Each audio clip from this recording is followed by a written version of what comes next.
বাংলাদেশের রাজনীতিতে কুমিল্লা সবসময়ই আলোচনার কেন্দ্রবিন্দু। আর এখন আলোচনায় কুমিল্লার দুই আসন, হোমনা ও তিতাস।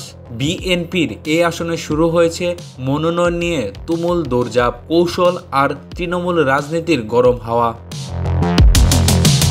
মনোনয়ন প্রত্যাশীদের মধ্যে সবচেয়ে আলোচিত তিন নাম: অধ্যক্ষ সেলিম ভূঁইয়া, যিনি দলের বিভাগীয় সাংগঠনিক সম্পাদক; আখতারুজ্জামান সরকার, কুমিল্লা উত্তর জেলা বিএনপির আহ্বায়ক; আর এম.কে. আনোয়ারের কন্যা খাদিজা আনোয়ার রিনা, দলের সিনিয়র নেতাদের একজন। তবে এখানেই শেষ নয়, মনোয়ার সরকার, আব্দুল মতিন আর আজিজুল রহমান মোল্লাও রয়েছেন মনোনয়ন দৌড়ে।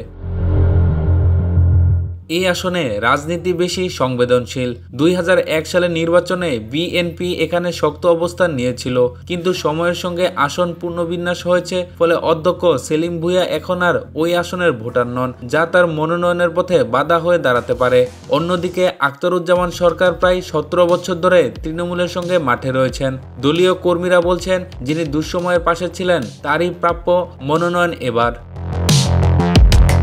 কাকে মনোনয়ন দিবে বিএনপি? অভিজ্ঞ নেতৃত্ব নাকি মাঠের কর্মীবান্ধব সংগঠক? এই প্রশ্নের উত্তর নির্ভর করছে কেন্দ্রীয় সিদ্ধান্তের উপর। তবে একটি বিষয় নিশ্চিত, হোমনা তিতাস আসনে এবার প্রতিদ্বন্দ্বিতা হবে শুধু ভোটের নয়, দলীয় জনপ্রিয়তা আর ঐতিহ্যের লড়াই।